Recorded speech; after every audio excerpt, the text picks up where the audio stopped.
Kita akan merenungkan satu tema yang bagi saya ini merupakan sebuah pergumulan, baik Bapak Ibu Saudara maupun kami, gereja, dan setiap orang percaya, yaitu tentang kestabilan iman.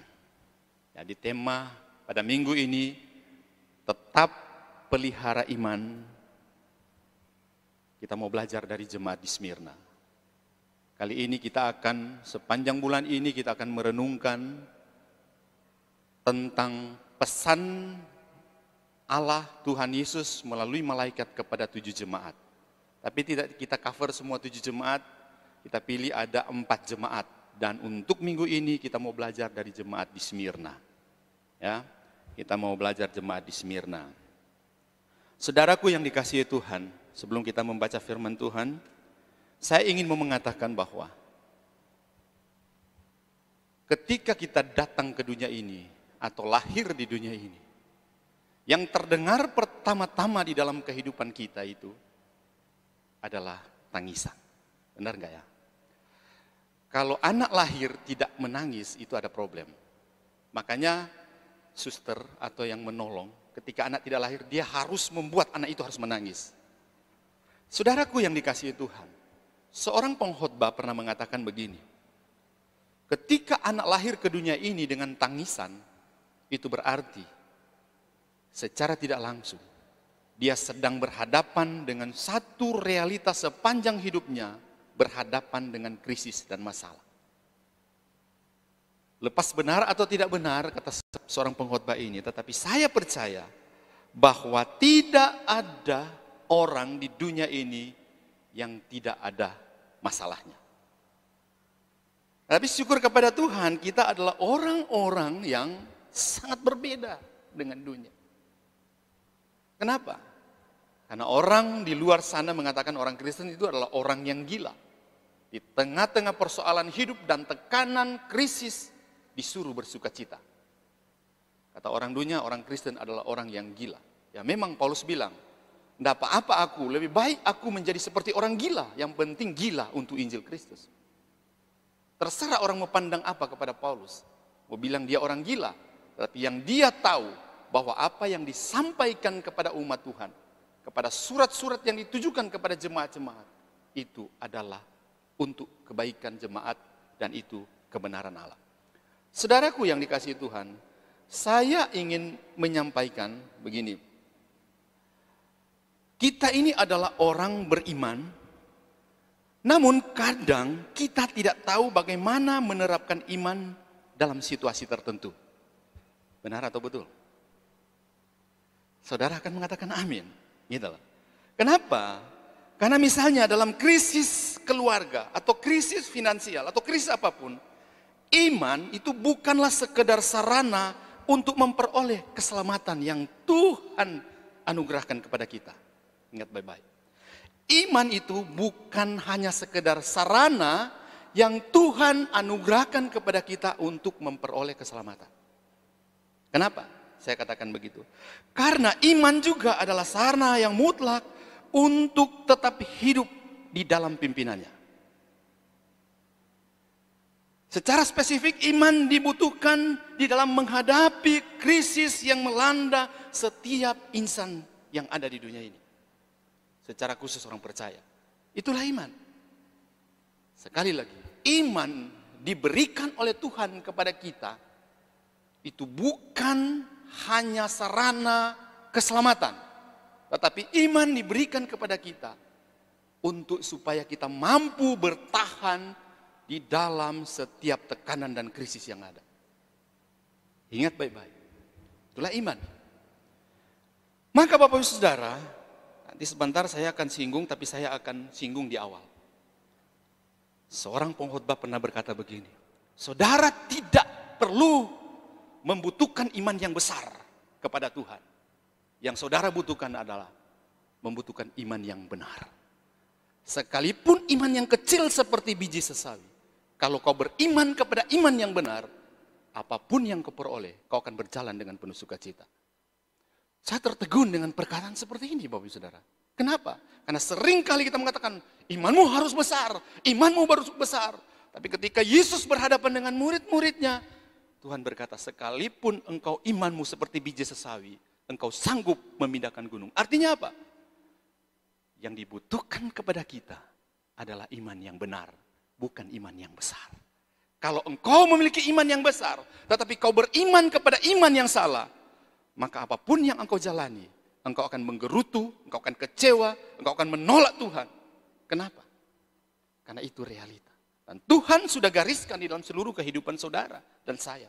Bagaimana menjalani hidup ini bersama dengan Tuhan. Katakan amin.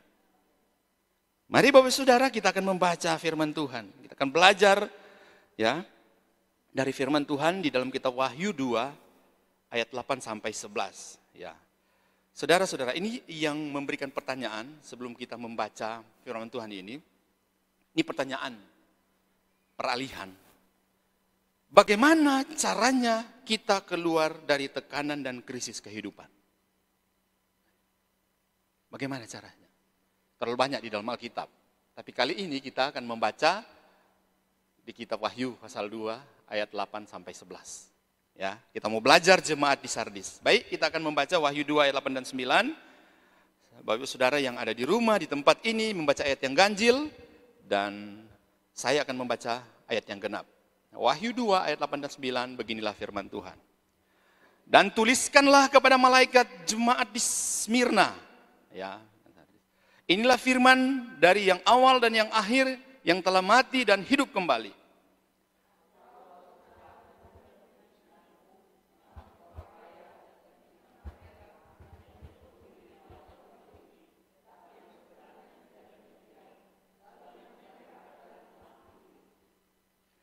Janganlah takut terhadap apa yang harus engkau derita.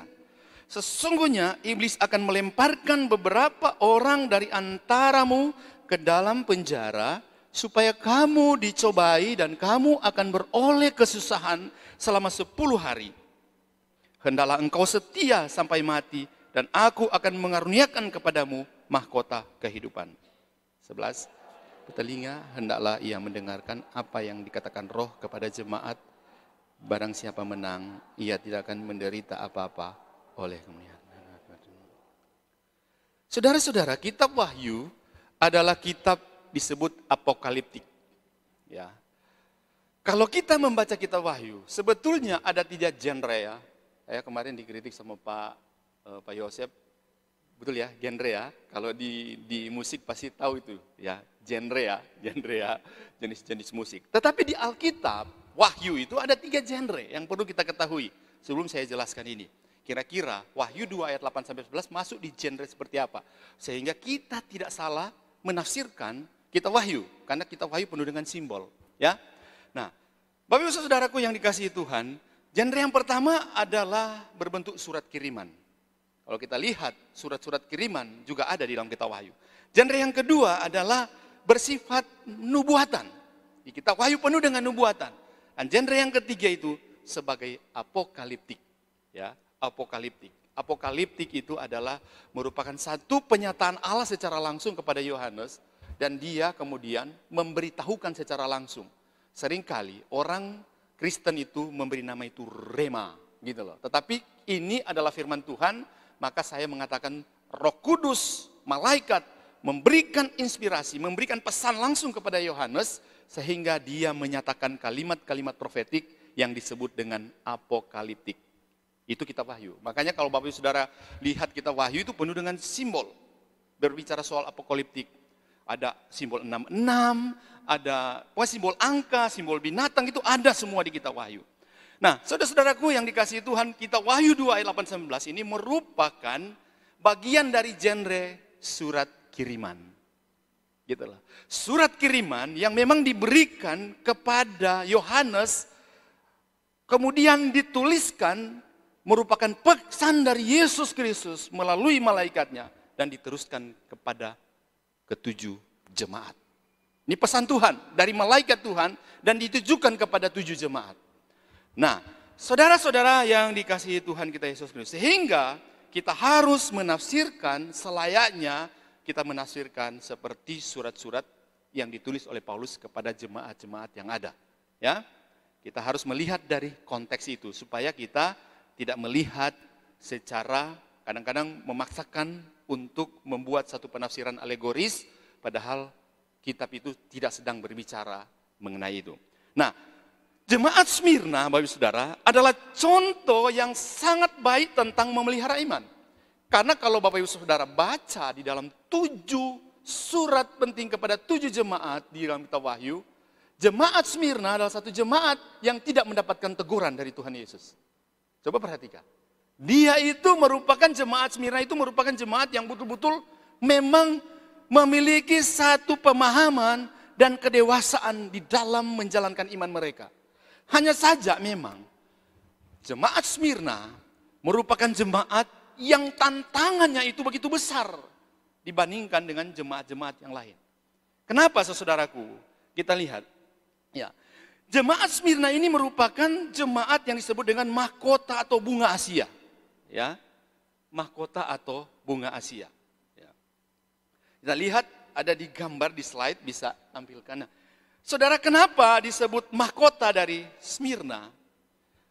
Ini adalah salah satu kota yang pada zaman surat ini ditulis oleh Yohanes. Kota ini masih ada sampai sekarang di Turki. Atau yang disebut dengan kota Izmir. Itu Smyrna. Keindahannya begitu luar biasa, Bapak Saudara. Dan pada waktu itu kota Smyrna merupakan kota pelabuhan, kota yang sungguh kemajuannya, peradabannya lebih maju daripada kota-kota yang lain pada saat itu. Sehingga jemaat Smyrna merupakan jemaat, saya bilang seperti yang katakan Firman, jemaat yang sungguh-sungguh luar biasa. Kenapa? Semakin besar kotanya, semakin besar juga tantangan orang-orang yang hidup di dalamnya. Coba perhatikan kota metropolitan Jakarta. Segala bentuk dosa itu sudah ada di kota besar. Penganiayaan, pemerkosaan, pencurian, semua ada di kota besar. Maka tantangan yang dihadapi oleh jemaat Smyrna itu begitu besar dibandingkan dengan kota-kota yang lain. Bukan berarti kota Efesus, Pergamus, Sardis itu juga tidak ada. Itu bagian lain, nanti akan dijelaskan oleh beberapa pengkhotbah ke depan. Ya, tapi kita mau 7 dilihat. Nah, saudara-saudaraku yang dikasihi Tuhan, kita lihat tantangannya itu. Pertama, ya bisa tunjukkan slide-nya. Saudara, di dalam kota itu telah dibangun kuil sebagai bentuk penghormatan kepada Kaisar Tiberius. Dan Smyrna ini menjadi pusat penyembahan kepada Kaisar.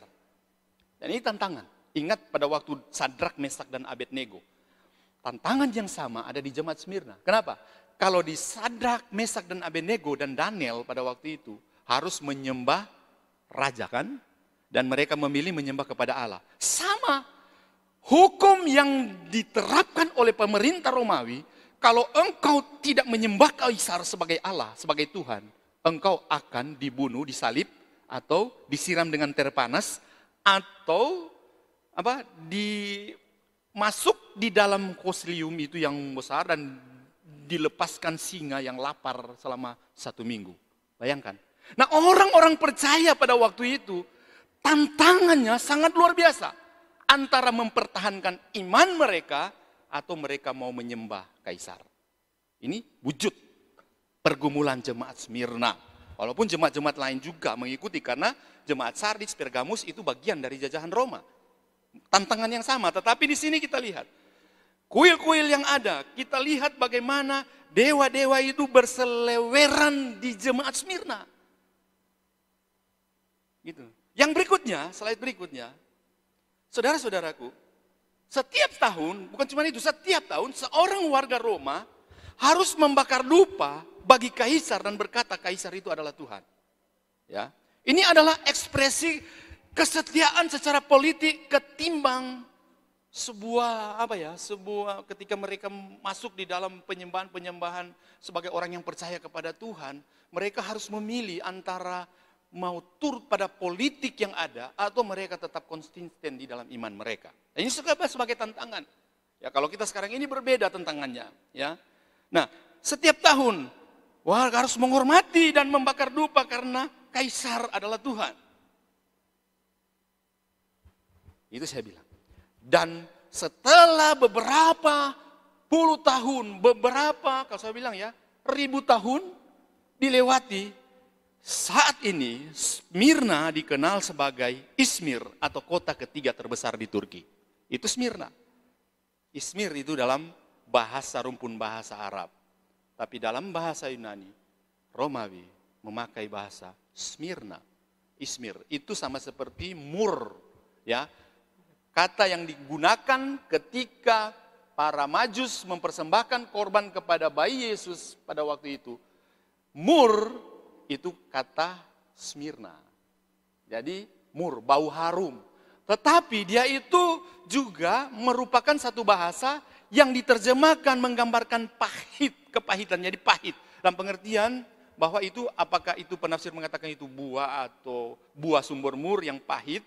Tetapi yang jelas Smyrna ini merupakan satu jemaat yang ditekankan dalam kitab Wahyu, merupakan jemaat yang luar biasa.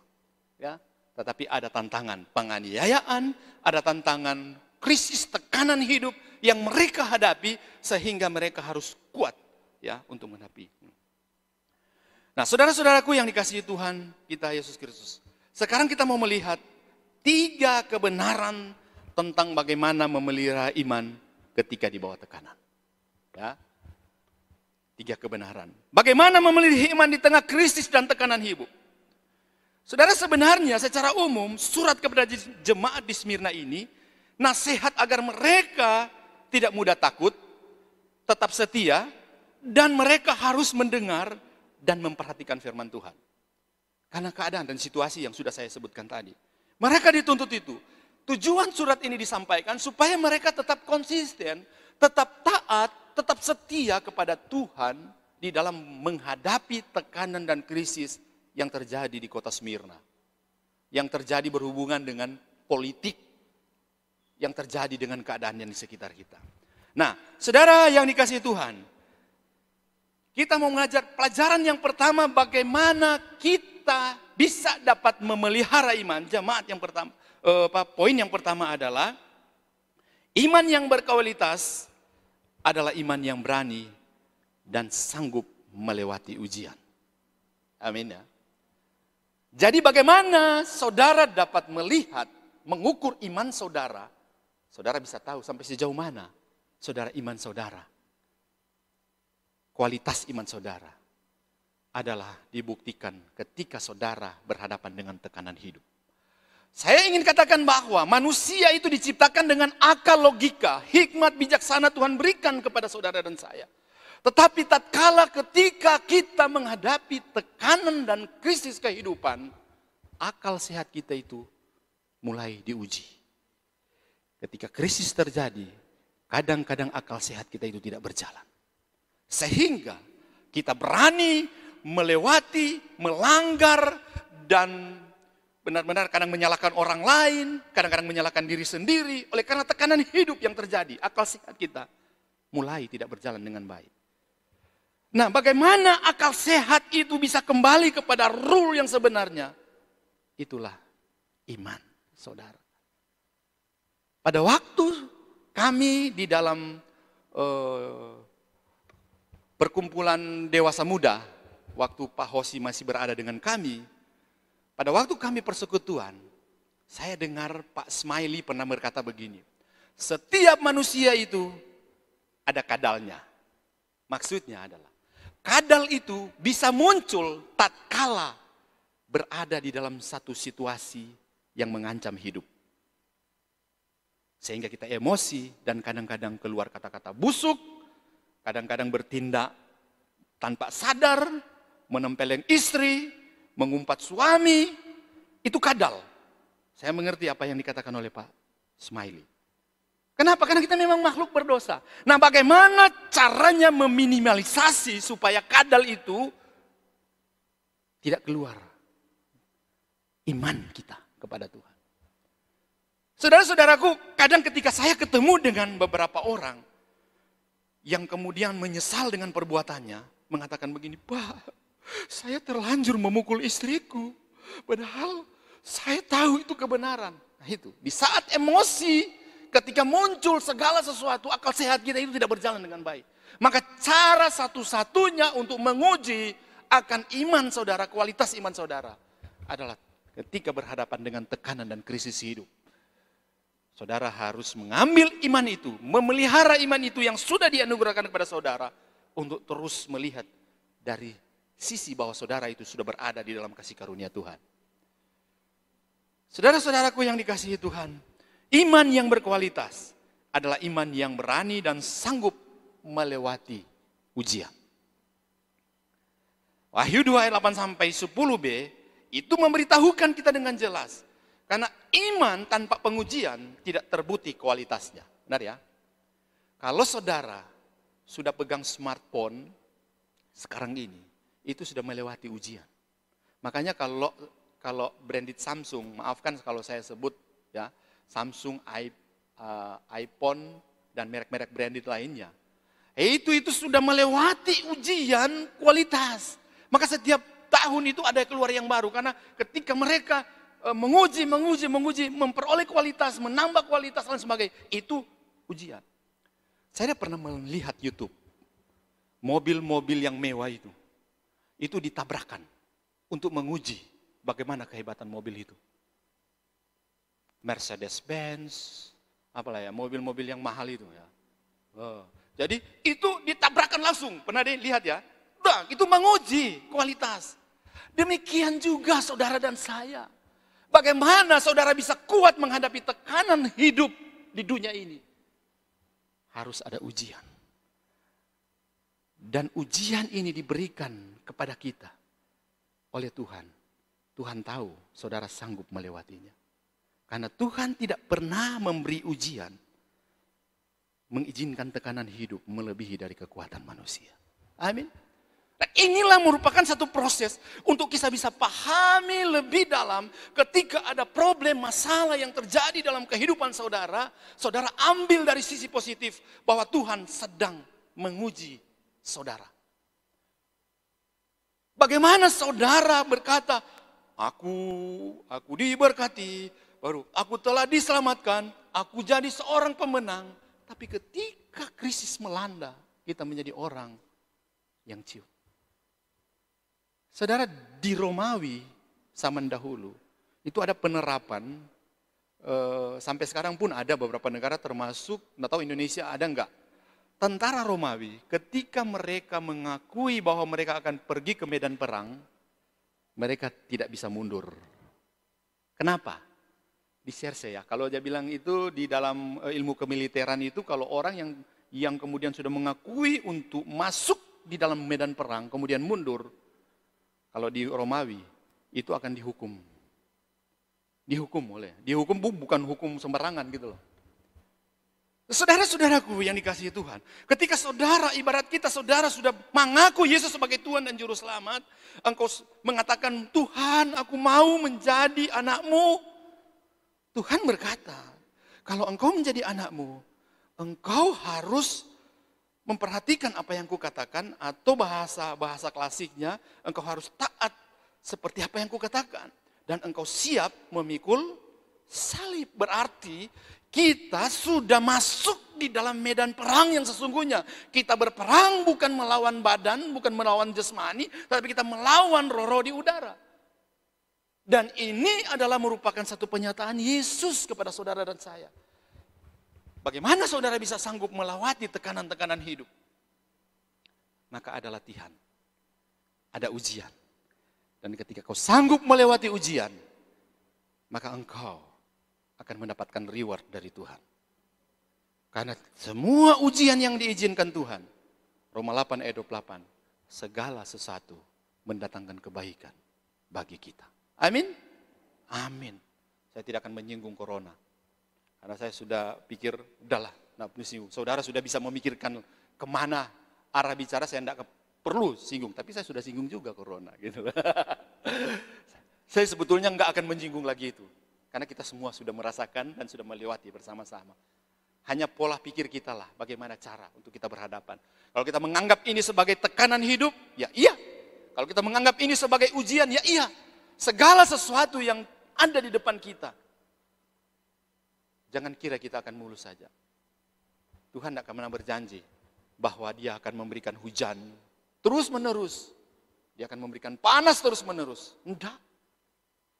Kalau dia memberikan berjanji kepada kita, kita menanam, Tuhan kasih panas terus. Sementara di seberang sana sedang berdoa, Tuhan berikan hujan.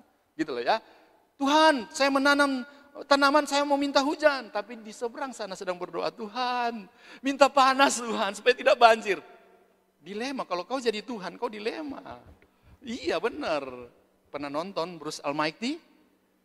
Tuhan izinkan dia jadi Tuhan. Dan dia bingung, doa-doa begitu banyak. Dan akhirnya apa? Tuhan, saya tidak mau melawan engkau lagi. Kau kira gampang jadi Tuhan gitu loh ya. Enggak enak saudaraku. Jadi Tuhan janji, yang Tuhan janji, Tuhan akan memberikan kemampuan ketika engkau berada dalam masalah. Amin. Engkau sanggup melewati masalah itu. Dan Tuhan janji, dia akan menyertai saudara dan memberikan kemampuan, kekuatan untuk berhadapan dengan masalah. Mari tersenyum kiri kanan. Senyum kepada suamimu, senyum kepada istrimu, senyum kepada anak-anakmu. Bawa santai saja setiap tekanan yang Tuhan izinkan terjadi dalam hidup kita.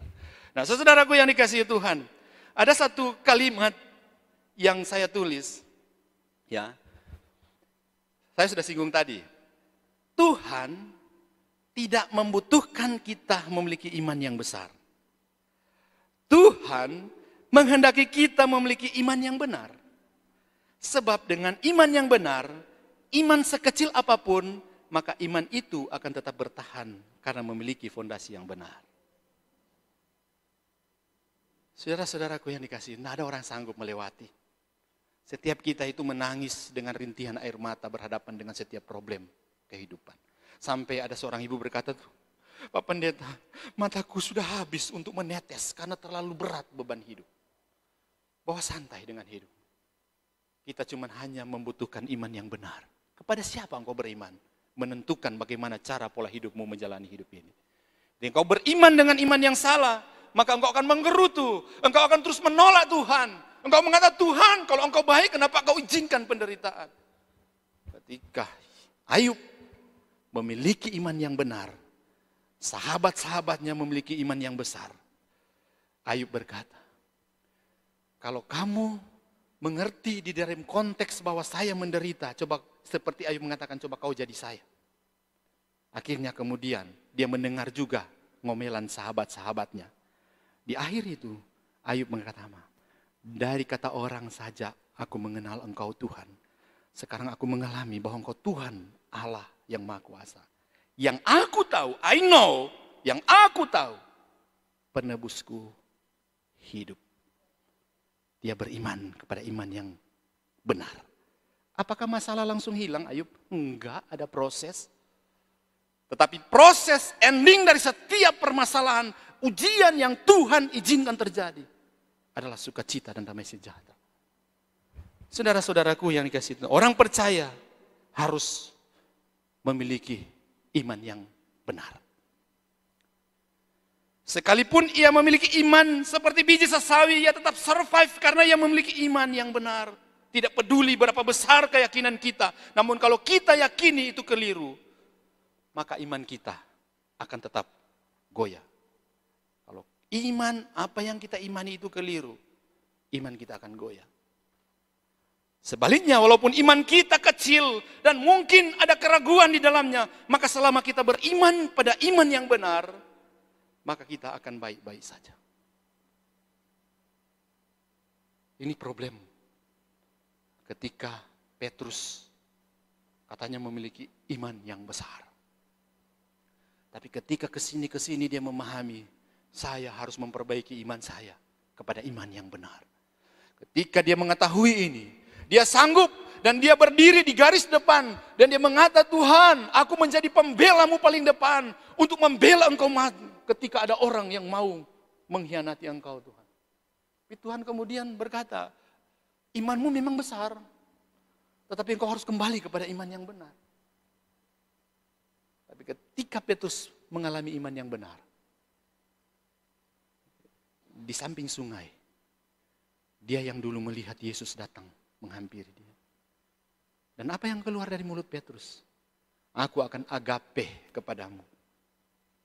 Aku akan agapau kepadamu. Aku akan mengasihimu tanpa syarat. Aku akan mengasihi walaupun kelihatannya kehidupan ini sulit untuk saya jalani. Tapi aku akan agape kepadamu Tuhan. Benar, kata Petrus. Ketika dia memiliki fondasi yang benar, dia sanggup. Bahkan kemudian Petrus bisa disalib terbalik karena dia memiliki iman yang benar. Bukan cuma sekedar mengatakan iman yang besar. Padahal dia beriman kepada iman yang salah. Saudara-saudaraku Yesus yang Tuhan Yesus kasihi. Tuhan Yesus tahu di slide berikut. Tuhan Yesus tahu tentang tekanan hidup yang dialami jemaat Smyrna. Tuhan Yesus tahu tentang kesengsaraan mereka. Tuhan Yesus tahu tentang kemiskinan mereka. Karena diperlakukan secara tidak adil. Bahkan hak milik dirampas sehingga jemaat Smyrna hidup dalam kemiskinan. Tuhan Yesus tahu celaan dari yang menyebut dirinya orang Yahudi. Tetapi mereka bukan melainkan jemaat iblis. Tuhan Yesus tahu kesengsaraan, kemiskinan, bahkan kekayaan rohani jemaat di Smyrna. Selain itu Tuhan Yesus juga tahu bahwa jemaat Tuhan di sana juga seringkali dicela oleh kelompok-kelompok tertentu yang tidak simpati dengan mereka, dengan iman mereka. Dihianati sehingga ditangkap dan disalibkan. Dihianati sehingga dibuang di gua singa, di tempat perlombaan untuk dibuat perlombaan dengan singa yang lapar 7 hari. Mereka dihianati sehingga mereka harus berhadapan dengan kematian. Konkretnya adalah 2 ujian besar yang dihadapan oleh jemaat Smyrna. Slide berikut. Ujian yang pertama dalam hal menempatkan posisi dan prioritas iman mereka hanya kepada Kristus. Dan ujian yang kedua untuk tetap berkomitmen dan tetap setia kepada Tuhan. 2 hal ini tidak gampang. Di tengah-tengah situasi dan kondisi jemaat Smyrna yang dituntut harus menyembah kepada kaisar. Mereka harus dipilih. Kalau mereka mau memilih menyembah kepada kaisar, mereka sudah mengkhianati iman mereka. Di sisi lain ketika mereka memilih iman kepada Kristus, mereka diperhadapkan dengan kematian di depannya. Ibarat sudah ada sabit di leher kita dan dikatakan, Pak Yosef mau pilih iman kepada Tuhan atau lehermu kugorok. Saudara, kenyataannya memang hanya iman yang bisa sanggup melewati. John Hus ketika dia hianati dan mengatakan bahwa dia sudah mengkhianati gereja, dia dibawa di alun-alun dan dibakar hidup-hidup. Dan apa yang dia katakan kepada Tuhan? Dia memuji Tuhan dan dia mengatakan, biarlah darahku mengalir karena aku tetap setia kepada Kristus Sang Juru Selamatku. John Hus akhirnya dibakar hidup-hidup. Dibakar oleh gereja sendiri. Karena dikatakan bahwa John Hus telah menyelewengkan kitab suci. Karena dia memberitakan kitab suci. Karena dulu kitab suci tidak boleh sembarangan. Saudara-saudaraku yang dikasihi Tuhan. Ujian ini memberitahukan bahwa kita sedang berada dalam satu situasi yang sangat sulit. Mau mempertahankan posisi kita. Mau terus berkomitmen terus kepada Tuhan. Pilihan ada di saudara. Saudara yang memilih. Tapi kalau saudara sadar bahwa Yesus, anugerah Tuhan cukup untuk memberikan kau kekuatan, engkau harus jalani. Apapun yang terjadi. Apapun yang terjadi. Saudara-saudara, Tuhan Yesus punya otoritas yang final atas tekanan iman. Atas tekanan yang dihadapi oleh jemaat Smyrna. Ya, 21 di ayat 2, 10b mengatakan kamu akan beroleh kesusahan selama 10 hari. Saudara, kata 10 hari ini memberikan satu gambaran tentang penderitaan mereka tidak begitu lama. Karena beberapa penafsir mengatakan 10 itu melambangkan kesempurnaan. Tapi ketika mereka sedang berhadapan dengan situasi, mengatakan bahwa tenang aja, engkau akan melewati penderitaan ini. Tidak lama lagi. Tuhan akan terus membebaskan engkau. Saudara-saudaraku, yang kedua, kebenaran yang kedua berkaitan dengan ini. Iman yang tidak teruji, kalau tadi iman berkualitas adalah iman yang melewati ujian. Kalau sekarang saya balik, iman yang tidak teruji tidak akan pernah bertumbuh menjadi dewasa. Dia, jemaat Smyrna berhadapan dengan ujian. Tapi mereka sanggup melewati ujian. Mereka disebut jemaat yang rohaninya dewasa. Ya, Wahyu 2 ayat 10. Mengatakan jangan takut terhadap apa yang harus engkau derita. So ada warna kuning di sana, ya di slide, dikatakan, hendaklah engkau setia sampai mati, dan aku akan mengaruniakan kepadamu mahkota kehidupan. Siapa bertelinga, hendaklah ia mendengarkan apa yang dikatakan Roh kepada jemaat. Barang siapa menang, ia tidak akan menderita apa-apa oleh kematian yang kedua. Saya jelaskan. Saudara, di tengah ujian yang ada, penyertaan Tuhan itu sungguh luar biasa. Karunia Tuhan itu sungguh luar biasa.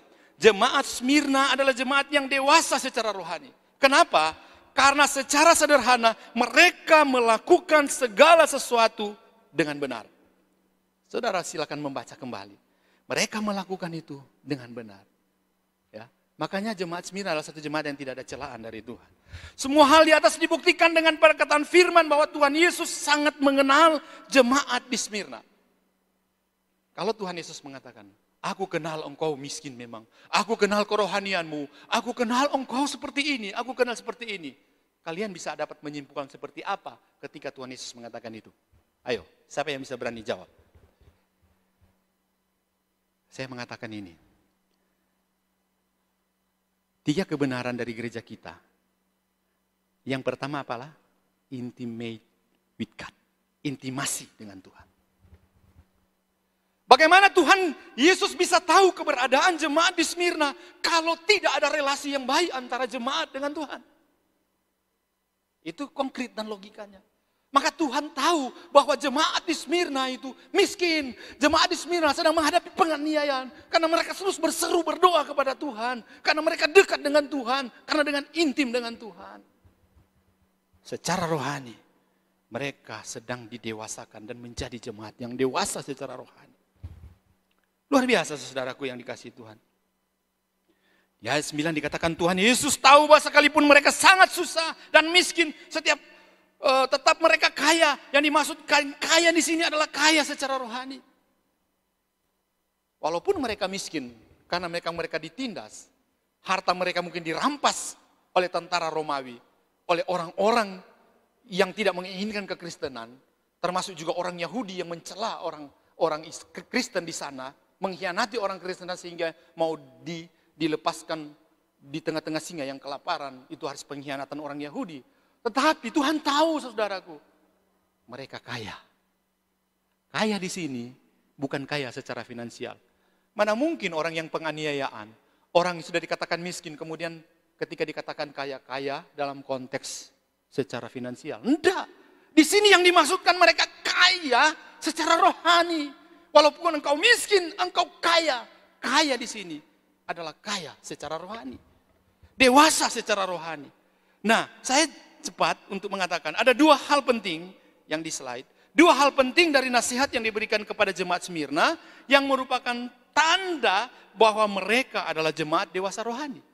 Bisa lihat, yang pertama, nasihat Tuhan, janganlah takut. Yang kedua, nasihat yang kedua, Tuhan menasihatkan, tetaplah setia sampai mati.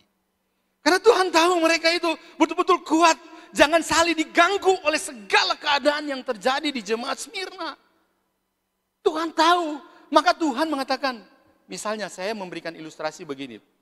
Ketika ada anakmu mengikuti dengan engkau sepanjang perjalanan, tiba-tiba ada kegelapan di sana. Kau sudah mengajarkan kepada anakmu supaya engkau jangan takut. Iya Pak, saya takut. Kau pasti akan mengatakan kepada anakmu, nak, jangan takut. Tetaplah setia, maksudnya tetap memegang tangan papa. Kenapa? Karena menunjukkan anak itu sudah diajarkan mengerti. Sekalipun misalnya dikatakan tidak takut, kalau anak itu tidak pernah mengenal tentang kebenaran, dia akan memaksa orang tuanya untuk tidak mau ikut di situ. Jadi ibaratnya jemaat Smyrna ini adalah jemaat yang dewasa secara rohani. Karena jemaat Smyrna ini sedang berhadapan dalam sebuah keadaan khawatir memang, keadaan gelisah, tekanan, penderitaan, penganiayaan. Maka Tuhan Yesus menasihatkan mereka supaya mereka itu jangan takut. Engkau dewasa dalam rohani. Tuhan menasihatkan, jangan takut. Keadaan sekarang ini sangat sulit. Jangan takut. Yesus berbisik di telingamu, anakku, jangan takut. Saya tahu engkau susah. Saya tahu di tengah-tengah situasi yang sulit ini engkau sulit. Saya tahu. Jangan takut. Bisikin yang merdu dan lemah lembut itu bersuara kepada semua orang yang dewasa secara rohani. Dan menangkap itu sebagai satu hal yang positif untuk disanggupkan melewati situasi dan kondisi. Sama seperti jemaat di Smyrna. Yang kedua dia bilang, tetaplah setia di dalam mengiring aku. Aku tahu engkau susah. Aku tahu engkau teraniaya. Aku tahu engkau takut dan khawatir. Tetapi engkau tetap setia, nak. Setia. Gitu kata Tuhan. Hanya itu. Dan kenyataannya mereka tetap setia di hadapan Tuhan. Mereka sanggup melewati itu. Dan akhirnya apa yang terjadi setelah itu? Betul-betul sangat luar biasa. Mereka tetap melihat bahwa Tuhan adalah Allah yang sungguh-sungguh menyertai mereka. Dan inilah yang kemudian dikatakan bahwa tujuan Tuhan menguji iman kita adalah agar kita bertambah dewasa di dalam kerohanian kita. Pemahaman ini itu ibarat kita sedang sekolah kehidupan. Sekolah kehidupan berarti harus ada ujian. Saya tanya sama Pak Yosef dan Ibu Fatma sebagai pemangku guru. Bagaimana murid itu bisa lulus? Ada ujian. Bagaimana saudara bisa dikatakan dewasa rohani? Naik tingkat, harus ada ujian. Harus ada ujian. Benar ini saudaraku, saudara harus diuji. Dan ketika segala tekanan itu terjadi dalam hidup kita, saya sudah katakan di poin yang pertama, saudara harus ambil ini sebagai bagian dari ujian yang Tuhan izinkan saudara alami. Dan ketika saudara disanggupkan untuk melewati semua tekanan hidup, engkau akan naik kelas. Engkau akan naik kelas. Akhirnya ketika orang melihat sudah berbeda dia, waduh, masalah begini padahal dia baru loh kehilangan orang tua yang dia kasih, tapi dia tetap luar biasa. Bagaimana caranya? Berarti ada ujian yang sudah dilewati. Ujian-ujian itu merupakan pengalaman hidup, pelajaran hidup yang harus kita petik itu sebagai sesuatu kekuatan untuk kita jalani di fase-fase kehidupan berikutnya. Pengalaman-pengalaman itu akan membuat engkau tetap teguh. Siapakah di antara saudara yang tidak pernah mengalami pertolongan Tuhan? Angkat tangan. Minimal saudara telah diselamatkan, itu adalah pertolongan Tuhan. Tapi saya percaya beribu-ribu problem yang secara pribadi saya hadapi. Dan saya sudah melihat dengan mata kepala sendiri bagaimana Tuhan ada di depan, di belakang, di samping kiri, di samping kanan. Membela kehidupan saya. Dan saya tahu itu pengalaman. Maka ini pun diingat berkali-kali oleh Tuhan kepada orang Israel. Ingatlah apa yang sudah kuperbuat ketika engkau keluar dari tanah Mesir. Minimal mereka harus mengingat kebaikan Tuhan yang Tuhan sudah berikan kepada mereka. Jangan terfokus kepada permasalahan yang baru terjadi sekarang ini. Tuhan itu tidak baik. Tuhan itu tidak baik. Benar dulu dia nggak pernah ingat bahwa dia pernah berdoa Tuhan sembuhkan dia. Dia cuma melihat, terfokus kepada masalah yang sekarang ini. Kita harus melihat secara keseluruhan kehidupan kita dan menjadi pengalaman kesaksian kita untuk terus bersaksi bahwa Tuhan memberikan kepada kita dan kita ini lebih dari pemenang. Sehingga kita terus kuat, menjadi dewasa. Diproses terus. Saudara, di dalam firman Tuhan ada diilustrasikan tentang ini ya, tentang periuk. Proses menjadi periuk yang bagus. Dia harus diuncil-uncil ya. Diuncil-uncil. Saya sudah pernah melihat di Bali, waktu saya pelayanan di Bali, bagaimana mereka kerajinan untuk membuat periuk. Wah, sudah begitu, sudah bagus, dihancurkan lagi gitu loh. Mungkin orang yang membuat itu, si penjunan ini, melihat ini belum terlalu perfect. Sehingga dia harus hancurkan lagi dan dia bentuk ulang. Menjadi satu bejana yang bagus. Begitu Tuhan memproses kita. Tuhan sedang memproses kita menjadi satu bejana. Mungkin kelihatan pada saat kita berhadapan dengan masalah, sakit sekali. Saudara, saya pernah berkata, Mother Teresa pernah mengatakan bahwa kasih yang sejati adalah mengasihi sampai engkau merasa sakit. Saya tahu bahwa dia sedang melihat Yesus yang karena dia mengasihi umat Tuhan, dia harus disalibkan, sakit sekali. Sehingga Mother Teresa mengatakan, kasih yang sejati adalah mengasihi sampai engkau merasa sakit. Saya menerjemahkan bahasa ini sangat dalam sekali, Bapak Saudara. Bagaimana saudaraku? Ini adalah proses kehidupan. Saya pernah bertemu juga dengan seseorang yang betul-betul dia itu adalah luar biasa gitu loh. Saya melihat dia, saya melihat latar belakangnya dia dulu suka minum. Dan satu kali saya bertemu dengan dia. Pada waktu itu dia sedang di PHK. Dia bilang, gimana kau? Saya baru di PHK. Tapi saya bersuka cita loh. Kenapa? Dia bilang, kenapa kau bersuka cita? Saya bersuka cita loh. Karena Tuhan itu sangat baik. Loh, kok PHK kok Tuhan sangat baik? Iya, saya sangat baik. Padahal dulu seorang peminum loh, enggak taat ke gereja. Tapi setelah saya tanya keluarganya, dia mengalami satu proses. Proses. Ya, ibarat kepompong, kemudian jadi kupu-kupu dan lain sebagainya. Dia sebenarnya proses. Dan dia melihat, memandang masalah itu dari sisi positifnya. Dia di PHK, dia mengatakan itu, Tuhan itu baik. Tidak gampang loh saudara. Sama seperti waktu kita KKA fellowship. Ketika dikatakan bersuka cita di masa sulit. Saudara, secara kasat mata mungkin kita melihat. Bagaimana saya mau bersuka cita? Melihat orang lain di sana itu melanggar peraturan dan lain sebagainya. Sebetulnya, bagaimana cara kita memandang persoalan? Tergantung dari cara kita melihat. Ketika kita melihat bahwa hidup saya tetap mau konsisten. Orang lain mau berbuat apa saja, saya tetap bersuka cita. Karena perintah Tuhan, bersukacitalah dalam segala hal. Karena itulah yang dikehendaki Tuhan di dalam hidupmu. Amin. Ini yang menjadi. Nah, saudara-saudaraku yang ketiga, yang terakhir. Ya. Yang ketiga, ini adalah ganjaran. Kalau tadi iman yang berkualitas harus melewati ujian. Iman yang kedua, iman yang tidak teruji tidak bisa bertumbuh dewasa rohani yang tidak teruji. Yang sekarang, ketika iman kita berkualitas, rohani kita semakin dewasa, kita taat, kita melihat segala sesuatu dalam perspektif Tuhan, melihat segala masalah yang saudara hadapi, di dalam prinsip kasih karunia Tuhan, masakan Tuhan tidak membiarkan kita. Dan ini, saya ingin katakan, ini bukan karena kita berbuat, kemudian Tuhan kemudian memberitahukan kepada kita bahwa, oh inilah, enggak. Saya mau mengatakan ini supaya jangan sampai mengatakan, oh iya, memang harus begini dan begini. Saatnya kita harus melakukan peraturan dan ada sesuatu. Enggak, saya mengatakan begini, supaya bahasa enggak. Ini berbicara soal iman. Ketika iman, engkau beriman kepada iman yang benar. Engkau diproses oleh Tuhan menjadi dewasa rohani. Seperti kata Mazmur 23, kebajikan dan kemurahan akan mengikut kamu. Ini adalah bonus. Ini adalah nyata bahwa Tuhan mengganjarkan kepada orang-orang yang dewasa secara rohani, yang memiliki kualitas yang melekat pada kasih karunia Tuhan, dan mereka melihat bahwa ini adalah reward yang Tuhan berikan kepada mereka yang betul-betul beriman kepada Kristus. Hadiah pertama, nah ini yang perlu kita lihat.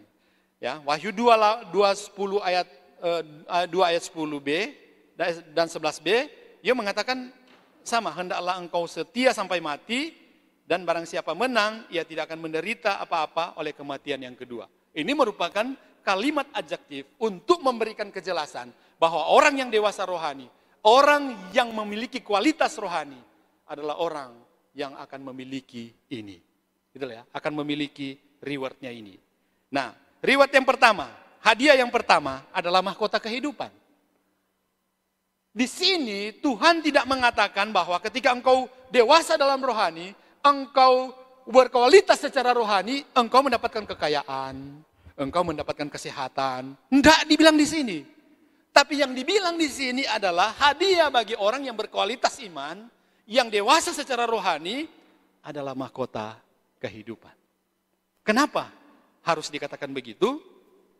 Seperti mahkota yang diberikan dalam lomba atletik di Smyrna. Demikian Tuhan menyediakan mahkota yang tidak akan lapuk dan tidak akan pernah pudar. Ya. Mahkota kehidupan di sini memiliki arti kepenuhan hidup. Saudara, kata ini melambangkan sukacita atau kegembiraan atau kebahagiaan karena kemuliaan dan kekekalan yang paling tinggi yang Tuhan berikan kepada saudara dan saya. Mahkota kehidupan. Ya. Dan ini merupakan satu hal yang nyata, yang memang sudah disediakan bagi orang-orang yang memiliki kualitas iman dan dewasa di dalam kerohanian mereka. Ya. Reward yang kedua, tidak menderita oleh kematian yang kedua. Janji yang kedua yang Tuhan Yesus berikan adalah bahwa kita tidak akan mengalami kematian. Nah, bukan berarti kita tidak mengalami kematian. Ya, jadi saya ingin katakan, janji yang Tuhan berikan di sini bukan berarti kita tidak akan mengalami kematian. Ya, Tuhan Yesus tidak pernah berjanji bahwa kita tidak akan mengalami kematian. Namun kita tidak akan mengalami penderitaan karena kematian kedua yang memisahkan kita dari kasih Allah. Itu yang dimaksudkan. Ya, coba tampilkan satu sangat luar biasa ini kalimat ini. Ya, dia bilang begini. He who is born twice can die only once, but the who is born only once will die twice. Artinya, ia yang dilahirkan dua kali hanya bisa mati satu kali, tetapi ia yang dilahirkan hanya satu kali akan mati dua kali. Nah, ini yang dimaksudkan di sini. Jadi, saudara pastikan saudara lahir dua kali. Lahir secara jasmani dan lahir secara rohani. Engkau mati satu kali dan engkau akan dibangkitkan dan bersuka cita. Tetapi kalau engkau tidak lahir secara rohani, cuma lahir secara jasmani, maka engkau akan mati dua kali. Mati secara rohani dan mati secara jasmani. Kalau orang Kristen tidak akan pernah mati dalam tanda konteks, mati itu tidak dibangkitkan. Neraka kekal. Nah, ini saudaraku yang dikasihi Tuhan, yang dikatakan di sini. Ujian iman terbesar datangnya dari kematian. Nah, slide yang terakhir yang saya munculkan di sini adalah slide dari seorang pemimpin jemaat di Smyrna yang namanya Polikarpus. Oh ya, martir yang terkenal, bapak gereja yang terkenal. Dia adalah salah satu bishop, pemimpin jemaat di Smyrna yang mengalami ini. Gitu lah, Polikarpus. Ya, Polikarpus ini di dalam sejarah gereja itu tercatat hidup pada tahun 96 Masehi. Pada usia 86 tahun, tepatnya tanggal 23 Februari 1155, ia dibakar hidup-hidup sebagai martir ke-12 di Smyrna. Di dalam keadaan yang sudah tidak bisa jalan keluar, dia berkata begini, 86 tahun aku telah melayani Kristus, dan ia tidak pernah sekalipun bersalah kepadaku. Bagaimana aku dapat menghujat rajaku yang telah menyelamatkan aku? Akhirnya dia dibakar. Saudara, pernyataannya apakah jemaat Smyrna dapat mengalahkan ketakutan dan tetap setia? Saya katakan ya. Jemaat ini adalah satu-satunya jemaat yang menerima firman, yang tidak mendapatkan teguran dari Tuhan Yesus. Dan membuktikan bahwa mereka sanggup melewati, dan hadiah-hadiah yang diberikan itu sangat sungguh luar biasa. Slide yang terakhir, Dietrich Bonhoeffer. Seorang pendeta Lutheran yang hidup di zaman Hitler. Dia korban dari kekejaman Nazi. Saudara, coba lihat kata-katanya. Ya. Dia menulis salah satu buku, The Cost of Discipleship, harga pemuritan. Dia mengatakan begini, ketika Kristus memanggil kita untuk datang kepadanya, dia memanggil kita untuk datang dan mati. Mati untuk dosa, mati untuk diri sendiri, mati untuk dunia, dan bahkan untuk kehidupan agar dapat hidup untuk Tuhan dan bagi Tuhan. Sehingga dia mati. Saudara-saudaraku yang dikasihi Tuhan, biarlah firman Tuhan ini yang terus mengiang dalam hidup kita. Sehingga kita harus ingat, orang yang dewasa rohani harus melewati ujian. Kemudian, orang yang tidak melewati ujian tidak akan pernah dewasa secara rohani. Orang yang dewasa secara rohani, yang memiliki kualitas iman, mendapatkan reward dari Tuhan, yaitu mahkota kehidupan. Mahkota kehidupan. Dan mereka akan dibangkitkan bersama-sama dengan Tuhan. Akan menghadapkan sukacita. Apapun keadaan kita saat ini. Maka Allah mengasihi kita lebih dari yang mampu kita bayangkan. Kalau persoalan kita yang besar yaitu dosa telah Dia selesaikan di kayu salib. Kalau ketakutan kita yang terbesar yaitu maut telah dikalahkan di kubur yang kosong, maka sesungguhnya tidak ada persoalan lain yang mengganggu sukacita kita.